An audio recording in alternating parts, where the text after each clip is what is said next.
Hello learners, welcome back to my YouTube channel. And इस video में मैं आप लोगों के साथ डिस्कस करने वाली हूँ managerial roles given by Henry Mintzberg. Okay, ये वाला टॉपिक काफ़ी इम्पॉर्टेंट है कि जो मैनेजरियल रोल्स हैं जो हेनरी मिन्सबर्ग ने दिए हैं वो काफ़ी इम्पॉर्टेंट है और इससे रिलेटेड क्वेश्चन बहुत बार पूछा गया है नेट कॉमर्स में भी as well as PGT commerce में भी। तो ये काफ़ी इंपॉर्टेंट टॉपिक है और आप लोगों के लिए मैंने इंपॉर्टेंट टॉपिक्स की सीरीज स्टार्ट की है आपके एग्ज़ाम के लिए। ठीक है, तो आपने हर एक टॉपिक को अच्छे से स्टडी करना है, वीडियो प्रॉपर देखना है और अगर आपको कोई भी प्रॉब्लम आती है तो आप लोग मुझसे पूछ सकते हो। ठीक है, और अगर आप लोगों ने इस यूट्यूब चैनल को सब्सक्राइब नहीं किया है देन यू कैन सब्सक्राइब, ताकि आपको मेरे अपकमिंग वीडियोज़ का टाइमली नोटिफिकेशन मिल सके। और मैंने साथ के साथ जो इम्पॉर्टेंट क्वेश्चंस हैं कॉमर्स के लिए उनकी एक प्लेलिस्ट बनाई हुई है जिसमें अप्रॉक्सीमेटली 70 लेक्चर्स डिस्कस हो चुके हैं। उसकी प्लेलिस्ट का लिंक मैंने डिस्क्रिप्शन बॉक्स में डाल दिया है। ओके, तो हम स्टार्ट करते हैं managerial roles given by Henry Mintzberg. और मैं आपको साथ साथ ये भी बताऊंगी कि इनसे रिलेटेड कैसे क्वेश्चन बनता है। ओके, देखो मैनेजरियल रोल्स की अगर हम बात करें ये किसने दिए हैं, हेनरी मिन्सबर्ग ने। सबसे पहले तो आपसे ये क्वेश्चन पूछा जा सकता है कि कितने रोल्स उन्होंने बताए हैं, तो आपने ध्यान रखना है 10 रोल्स, 10 मैनेजरियल रोल्स जो हैं बताए हैं। इसका मैनेजरियल रोल्स का मतलब क्या है कि व्हाट मैनेजर्स डू। ओके, आपको पता है इन्होंने 3 ब्रॉड कैटेगरीज बताई हैं। सबसे पहले तो ब्रॉड कैटेगरीज, उसके अंदर सब कैटेगरीज हैं, मिलाकर 10 बनते हैं। देखो हम पहले देखते हैं। सबसे पहले है इंटरपर्सनल रोल, यानी कि आपको बताया गया है इंफॉर्मेशनल रोल्स, डिसीजनल रोल्स। फिर इनके अंदर कैटेगरी देखिए 1 2 3 4 5 6 7 8 9 10, तो टोटल हो गए ना 10। अब आपसे क्वेश्चन ये पूछा जा सकता है, अभी मैं आपको इनके डिटेल में डिस्कस करूंगी एक एक रोल के बारे में, लेकिन साथ साथ को आपको बताना ज़रूरी है कि कौन कौन से क्वेश्चन आपसे किस टाइप के पूछे जाते हैं इस पर्टिकुलर टॉपिक से। ठीक है, अब आपसे ये पूछा जा सकता है क्वेश्चन में कि डिसेमिनेटर जो है किस रोल में आता है, किस ब्रॉड कैटेगरी में आता है। तो आपको ये तीनों ऑप्शन दे दिए जाएंगे। तो आपको हर एक चीज़ का ध्यान रखना है, माइनर से माइनर, क्योंकि एमसीक्यूज में आपसे कुछ भी पूछा जा सकता है। तो आपने अपनी तरफ से कुछ भी स्किप नहीं करना है, तभी मैं आप लोगों को बता रही हूँ साथ के साथ कि किस टाइप के क्वेश्चंस आप लोगों के फॉर्मुलेट होते हैं। ओके, तो आपको ये जो इंटरपर्सनल रोल है इसके अंदर कौन कौन सी कैटेगरीज आती हैं, ये आप जैसे जैसे टॉपिक को पढ़ोगे ना वैसे ही आपके माइंड में ये चीज़ फिट हो जाएगी कि कैसे होता है। तो हम स्टार्ट करते हैं विद इंटरपर्सनल रोल्स। देखो पहली हमारी ब्रॉड कैटेगरी थी इंटरपर्सनल। इंटरपर्सनल क्या होता है? इंटरपर्सनल का सिंपल सी बात है कि जब हम लोगों के साथ इंटरेक्ट करते हैं, यहाँ पे मैनेजर की बात हो रही है, उसको इंटरेक्ट करना पड़ता है विद इन द ऑर्गेनाइजेशन, यानी कि ऑर्गेनाइजेशन के अंदर, और आउटसाइड द ऑर्गेनाइजेशन। तो यहाँ पर ये वाले रोल्स इसमें आएंगे इंटरपर्सनल रोल्स। इसमें क्या क्या आ सकते हैं, कौन कौन से लोगों के साथ इंटरेक्ट करते हैं? खुद के पीयर्स के साथ, जो कलीग्स हैं, subordinate, superior, supplier, customer, government officials, community leaders, यानी कि हर किसी के साथ वो इंटरेक्ट करता है। तो इंटरपर्सनल रोल ये होते हैं। अब कौन कौन से आते हैं इसके अंदर ये हम समझेंगे।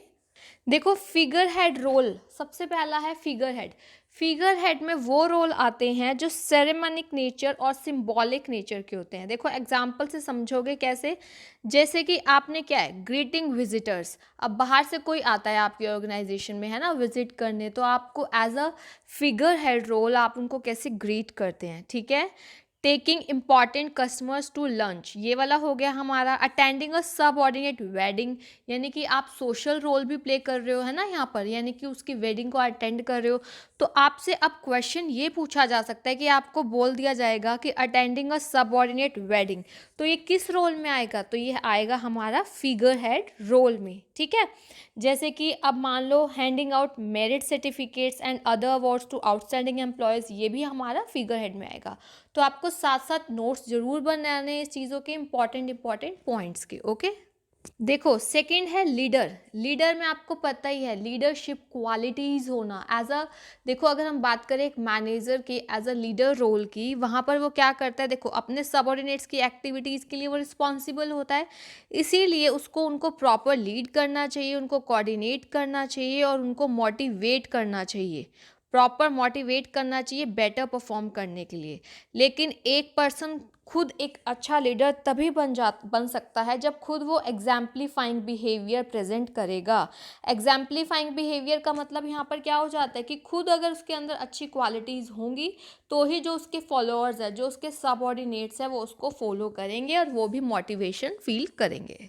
नेक्स्ट है लाइजन रोल। देखो लाइजन रोल में क्या करता है कि आपके जो एक्सटर्नल, जो आपकी ऑर्गेनाइजेशन से बाहर के लोग हैं, हमारे आउटसाइडर्स हैं, उनके साथ प्रॉपर लिंक बनाकर रखना। ठीक है, यही है कि maintaining a link between the organisation and its external environment.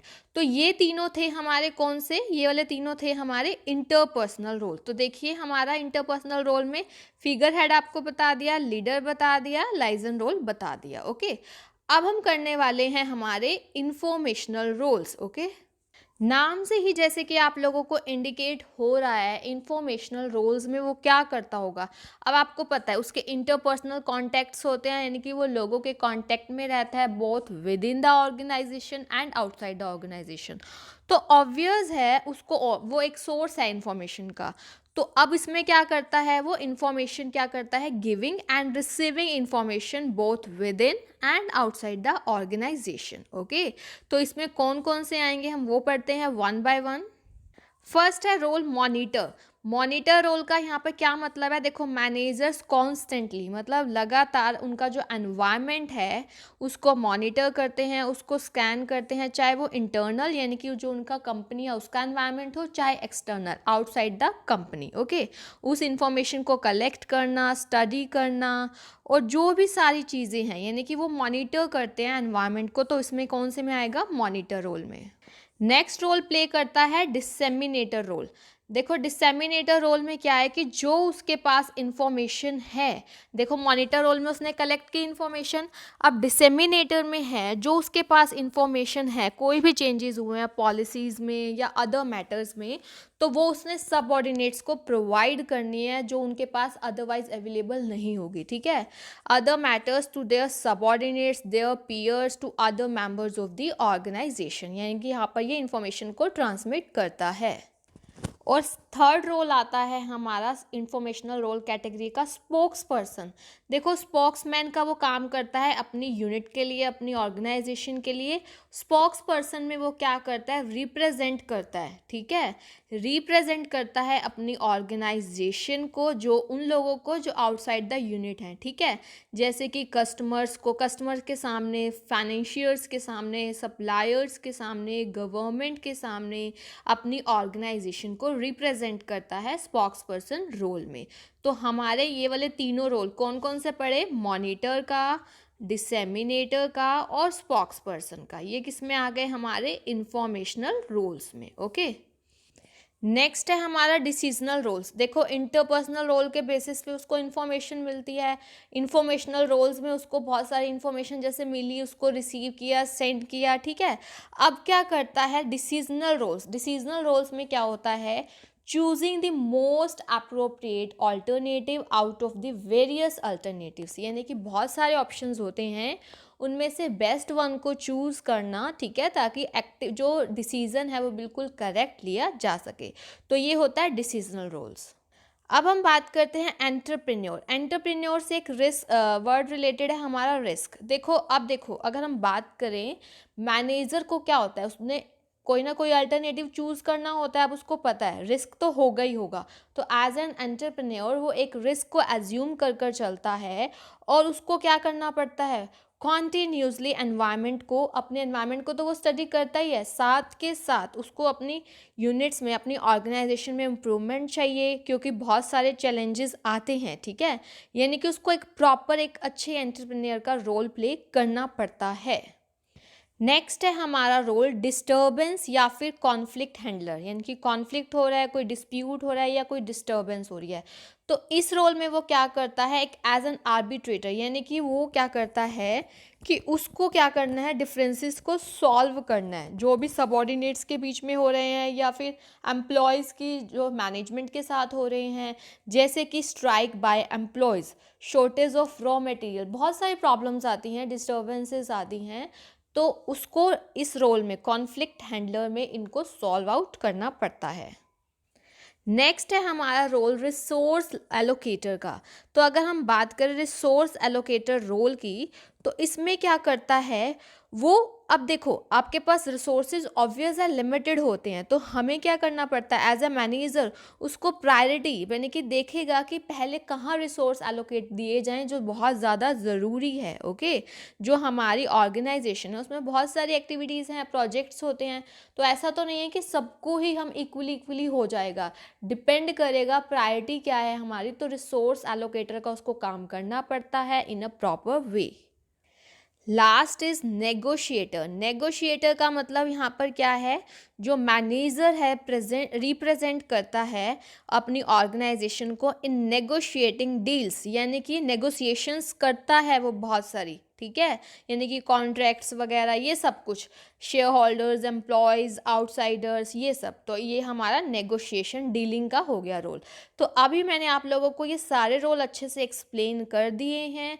आपको ध्यान रखना है किस कैटेगरी में कौन सा रोल आता है। Total number of roles are 10 which are given by Henry मिंड्सबर्ग।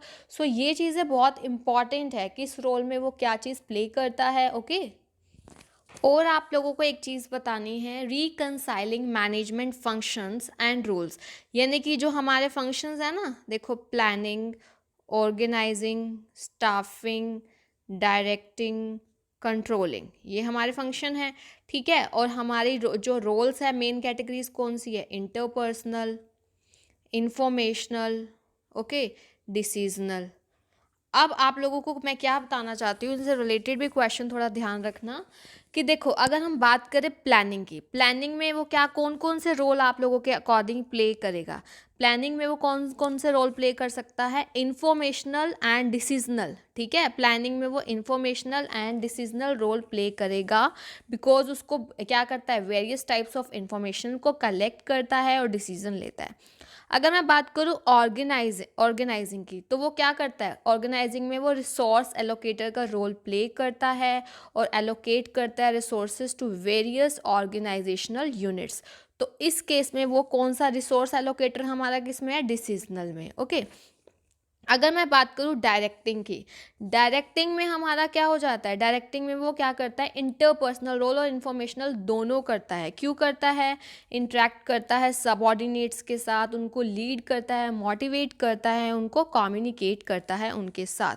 तो डायरेक्टिंग में वो ये दोनों रोल प्ले करता है। और कंट्रोलिंग में वो क्या करता है, कंट्रोलिंग में वो मॉनिटर का रोल प्ले करता है। तो कंट्रोलिंग हमारा किसके साथ रिलेट हो जाएगा, इंफॉर्मेशनल रोल्स के साथ। ओके, तो ये चीज़ें आप लोगों ने ध्यान रखनी है, बहुत इंपॉर्टेंट है। और अगर आपको कोई भी प्रॉब्लम आती है तो आप लोग मुझसे पूछ सकते हो और टेलीग्राम ग्रुप ज्वाइन कर सकते हो, जहाँ पर आपको हर चीज़ का, आपको कोई भी प्रॉब्लम है तो आप वो पूछ सकते हो और आपको टाइमली उस चीज़ की नोटिफिकेशन मिलेगी। Okay, thank you so much, keep learning and have a nice day.